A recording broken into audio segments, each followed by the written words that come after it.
Check starter and charging circuit in a vehicle, part 2. Hello, this is Charumadi. In the previous topic, we learned about starters and its properties. We also gathered information and practical knowledge on how to check the starter of a vehicle. In this part, let's learn about the charging circuit of a vehicle and how to check if it is running in a proper condition. Let's take a look at the tools, materials or equipment required. Trainees Toolkit 1 number. Multimeter 1 number.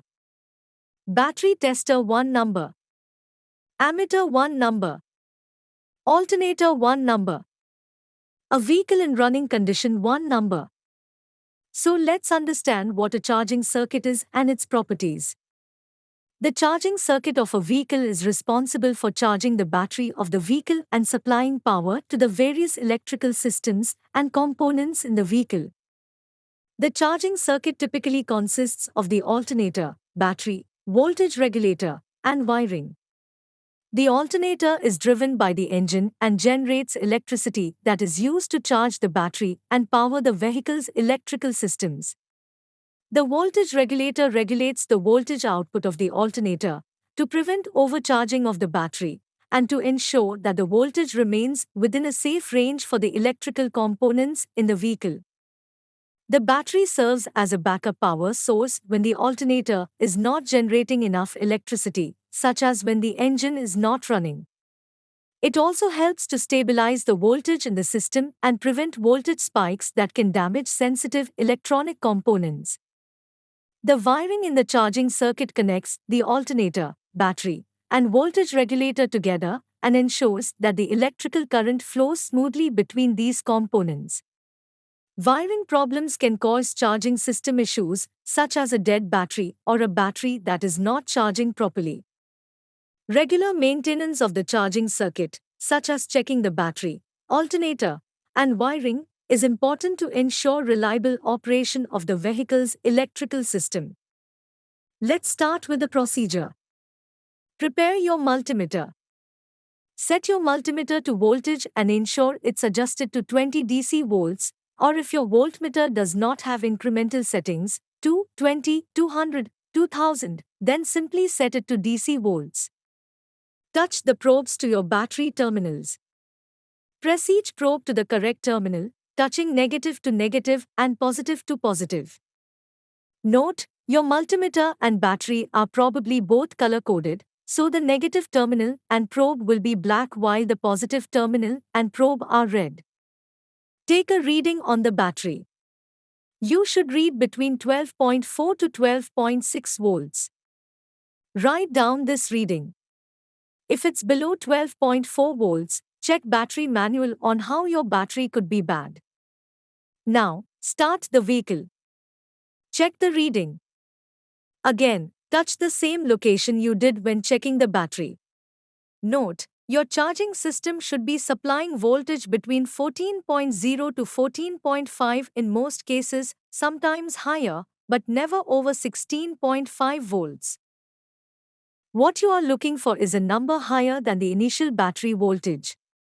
If the voltage is still only 12.4 to 12.6 once the engine is running, then the charging system is not functioning. Battery capacity test. Ensure the vehicle is parked in a well-ventilated area. Turn off the ignition and all electrical accessories. Inspect the battery. Remove the battery from the vehicle and place it on the work table. Visually inspect the battery for any signs of damage, corrosion, or leakage. If the battery is damaged, replace it before conducting the test. Now, we are going to conduct the battery capacity test using a battery tester. Choose a battery tester suitable for the type and voltage of the battery you are testing. Different battery testers are designed for various battery chemistries, example, lead acid, lithium ion. Before conducting the capacity test, ensure that the battery voltage is within the tester's operating range. If the voltage is too low, the tester may not provide accurate results. Connect the battery to the battery tester. Ensure to connect the red lead of the battery tester to the positive terminal of the battery and the black lead to the negative terminal.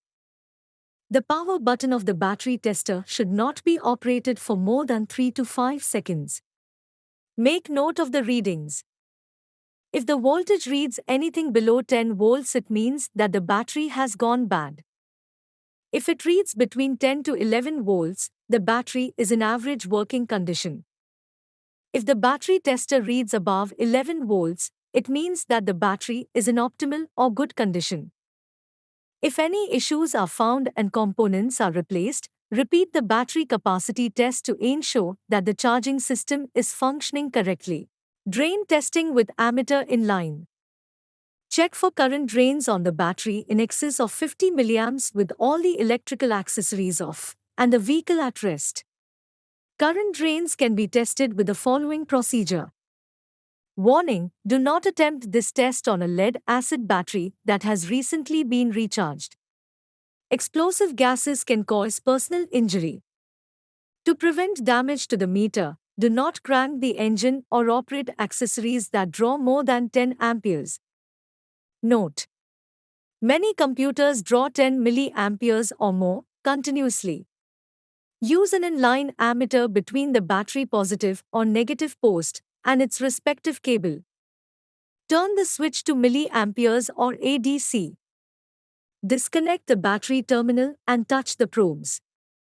Isolate the circuit causing the current drain by pulling out one fuse after another from the fuse junction panel while reading the display. The current reading will drop when the fuse on the bad circuit is pulled. Reinstall the fuse and test the components including connectors of that circuit to find the defective components. Test conclusion: the current reading or current drain should be less than 0.05 amp. If current drain exceeds 0.05 amp, a constant current drain is present. Under hood, glove compartment, and luggage compartment lamps that do not shut off properly are all possible sources of current drain. If the drain is not caused by a vehicle lamp, remove the fuses from the interior fuse junction panel one at a time until the cause of the drain is located. If the drain is still undetermined, remove the fuses one at a time at the power distribution box to find the problem circuit. Alternator testing.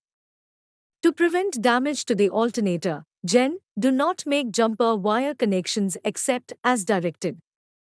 Do not allow any metal object to come in contact with the housing and the internal diode cooling fins with the key on or off. A short circuit will result and burn out the diodes. Note: battery posts and cable clamps must be clean and tight for accurate meter indications. Turn off all lamps and electrical components. Place the vehicle in transmission range neutral and apply the parking brake. Carry out the load test and no load test. Switch the battery tester to the ammeter function.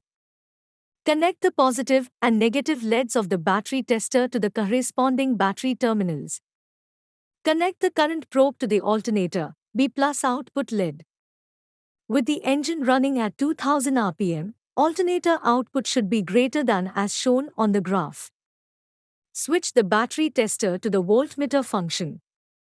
Connect the voltmeter positive LED to the alternator, B+ terminal, and the negative LED to ground. Turn all electrical accessories off. With the engine running at 2000 rpm, check the alternator output voltage. The voltage should be between 13.0 and 15.0 volts. Recap. Thus, we have learnt about charging and how to check the charging circuit in this part. On the whole, we have learnt what starters and charging circuits are and how to check their efficiency. Hope you have a clear understanding on this. Do this exercise with the help of your instructor. Thank you.